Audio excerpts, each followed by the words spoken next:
Solve करेंगे। अब हमारे पास यहाँ पे एक आपको गिवन है चार्ज एंड करंट डेंसिटी, और वो आपको बताया हुआ है कि उसकी वजह से चार्ज एंड करंट डेंसिटी की डिस्ट्रीब्यूशन है जिसकी वजह से पोटेंशियल ज़ीरो है और वेक्टर पोटेंशियल की ये फॉर्म है। तो इसमें आपके पास जो x है वो लेस देन है इक्वल टू सी टी का मतलब इसका मतलब है माइनस सी टी से प्लस टी सी टी तक की वैल्यू है। हमने जो के है वो आपके पास कांस्टेंट है और सी जो है 1/√μ0 एप्सिलॉन के बराबर है। ठीक है, तो हमने ई एंड बी फाइंड किया एंड देन फिर उसको हमने प्लॉट कर लिया। ठीक है, तो आपके पास ई जो है वो आपके पास minus partial A by partial T हो जाएगा, क्योंकि हम जो इक्वेशंस यूज़ कर रहे हैं, जो हम ये इक्वेशंस यूज़ कर रहे हैं 10.3 इसमें, क्योंकि हमारे पास बी ज़ीरो है तो ई जो है वो minus partial A by partial T हो जाएगा। ठीक है, तो आपने ए को विद रिस्पेक्ट टू टाइम जो है वो डिफ्रेंशिएट करना है। अभी ए की जो वैल्यू है इसको आपने with respect to time differentiate किया तो आपके पास ये वाली फॉर्म आ गई। फिर बी फाइंड करने के लिए आपको कर्ल लेना है ए का कर्ल लिया तो आपके पास ये इक्वेशन आ गई। ठीक है, तो आपके पास इसको आप सॉल्व करके देख लेना कि आपके पास ये वाला जो है वो सेट आ जाएगा। ठीक है, अब आपके पास कर्ल की दो वैल्यूज़ आई, क्योंकि आप बेसिकली एक्स मॉड भी है यहाँ पे आ जाएगा और ऊपर इसके एक्स स्क्वायर भी आ रहा है, तो उसकी वजह से आपके पास जो है वो प्लस माइनस निशान आ रहा है। ठीक है, तो इन्होंने बताया कि अगर आपकी वैल्यू एक्स से ग्रेटर है, एक्स की वैल्यू ज़ीरो से ग्रेटर है तो आप माइनस वाला लेंगे, और अगर आपके पास प्लस है तो वो आप जो है वो प्लस लेंगे अगर आपके पास एक्स ग्रेटर दैन ज़ीरो है, और अगर माइनस लेंगे वैल्यू अगर आपके पास एक्स जो है वो लेस दैन ज़ीरो है। तो अगर आपके पास एक्स मॉड जो है वो लेस दैन सी टी हो, ठीक है, और या फिर एक्स मॉड जो है वो ग्रेटर दैन सी टी हो, उन दोनों केसेस में आपके पास जो है वो ई एंड बी जो है वो ज़ीरो हो रहा है। ठीक है, तो मतलब इन्होंने जो है वो एक्स की, क्योंकि हम इसका रीज़न ये है कि हमें जो लिमिट गिवन है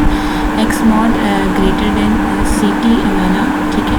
उस केस में तो हमें जैसे बताया कि ये वाला जो केस था ये तो खैर हमारे पास है, सॉरी मैं ये कहना चाहती कि एक्स मॉड अगर लेस दैन सी टी है तो उसके लिए हमारे पास ये केस है, लेकिन अगर x mod greater than c t है जैसे हमने यहाँ पे देखा था तो उसके लिए क्योंकि ए की वैल्यू ज़ीरो हो जाएगी तो इसलिए हमारे पास ई एंड बी जो है ना वो क्या हो जाएंगे, वो ज़ीरो हो जाएंगे। तो अगर आप इनकी डाइवर्जेंस कैलकुलेट करना चाहें तो आप डाइवर्जेंस भी कैलकुलेट कर सकते हैं, और आप इनके कर्ल्स भी कैलकुलेट कर सकते हैं, और इनकी टाइम डेरिवेटिव भी कैलकुलेट कर सकते हैं, और आप चेक कर सकते हैं कि मैक्सवेल इक्वेशन को सेटिस्फाई करेंगे, और तब सेटिस्फाई करें जब rho and j both are zero. ठीक है, तो इसका मतलब ये हुआ कि आपके पास जो है ये रो एंड जे जो है वो इनके लिए ज़ीरो होंगे। तो अब हमारे पास जो रिलेशंस आ गए हैं वो इस तरह से हमारे पास जब हम इन ग्राफ को प्लॉट करेंगे तो हमारे पास ये वाला ग्राफ आएगा। तो आपके पास मैक्सवेल इक्वेशन सेटिस्फाई होगी। अब आपके पास क्या करना है, अगर बी हैज़ अ डिसकंटिन्यूटी, अगर आप देखें जब आप इन्हें प्लॉट करेंगे क्योंकि बी की आप देखें प्लस माइनस दो वैल्यूज़ हैं। ठीक है, आप जब एक्स की डिफरेंट वैल्यूज़ पुट करते जाएंगे, ठीक है, तो आपके पास उसके करस्पॉन्डिंग जो है वो आपके पास बी की डिफरेंट वैल्यूज़ आती जाएंगी। तो जब आप एक्स को ज़ीरो पुट करेंगे तो आपके पास बी की जो है वो दो वैल्यूज़ आएंगी, एक प्लस म्यू नॉट के ओवर 2c और एक और माइनस म्यू नॉट के ओवर 2c उस सी टी भी आएगा। ठीक है, तो आपके पास इनको जब आप देखेंगे तो आपके पास ये दो वैल्यूज़ आ रही हैं, इसका मतलब है कि यहाँ पे डिसकंटिन्यूटी आ रही है। तो आपके पास जो है this signals the presence of, अगर आपके पास बी पे डिसकंटिन्यूटी आ रही हो इसका मतलब ये होता है कि वो सरफेस है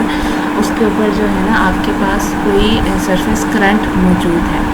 तो ये हमारे पास बाउंड्री कंडीशन हमने 7 चैप्टर्स में पढ़ी, 7 चैप्टर में पढ़ी नहीं है, ये वही वाली हमने यूज़ करनी है कि आपके पास के टी बेसिकली क्या रिप्रेजेंट कर रहा है, कहाँ से आया के टी। आपके पास जो बी की दो वैल्यूज़ हैं, जैसे मैंने आपको बताया कि एक्स इक्वल टू 0 के ऊपर बी की आपके पास दो वैल्यूज़ हैं, इन दोनों का जब आप डिफरेंस लेंगे, एक को जस्ट अबव एक को जस्ट बिलो कर लें, तो इनका जब आप डिफरेंस लेंगे तो आपके पास वो के टी के बराबर आएगा। और आपके पास जो बाउंड्री कंडीशन है वो आप पीछे से देख के यहाँ पे बेशक लिख लें तो आपको सही क्लियर हो जाएगा जब उसके अंदर आप वैल्यू पुट करेंगे, और यहाँ से फिर के का वैल्यू आपके पास इसके बराबर आ जाएगी। तो आपके पास के की वैल्यू इसके बराबर एक्चुअली आई कैसे, आप ये सपोज करें कि आपके पास जो है यहाँ ये तो मैग्नीट्यूड को रिप्रेजेंट कर रहा है, ठीक है, यहाँ पे ये जो आपके पास है ये एक्स हैट तो डायरेक्शन है, और के जो है ना वो उसकी वजह वो एक वेक्टर होगा जिसका कोई मैग्नीट्यूड होगा और उसकी कोई डायरेक्शन होगी। अब के की डायरेक्शन क्या होनी चाहिए? ऑब्वियसली के की डायरेक्शन जेड हैट के अलॉन्ग होनी चाहिए। क्यों? क्योंकि जेड हैट और एक्स हैट का क्रॉस होता है तो ही वाई आता है। तो ये तो कंफर्म हो गया कि के की डायरेक्शन जो है वो जेड हैट है, और के का मैग्नीट्यूड क्या होगा? के टी ही होगा ऑब्वियसली, क्योंकि यहाँ पे जो मैग्नीट्यूड आ रहा है वो एक्स से तो आ नहीं सकता क्योंकि एक्स यूनिट वेक्टर है, वो के से आ रहा है, तो इसलिए आपके पास के जो है वो के टी जेड है। तो इसका मतलब ये हुआ कि आपके पास जो है वो सरफेस करंट फ्लो कर रहा है जेड डायरेक्शन में प्लेन एक्स इजिकल टू 0 के ऊपर, और जो कि टाइम t इजिकल टू 0 पे स्टार्ट करेगा और increase in proportion to t।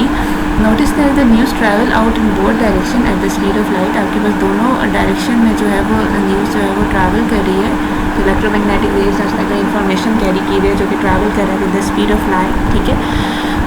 For points x greater than CD the message current is now flowing has not yet arrived so the fields are 0। लेकिन अगर आप इन दोनों पॉइंट्स से दूर चले जाते हैं तो आपके पास इंफॉर्मेशन जो ट्रैवल कर रही है वो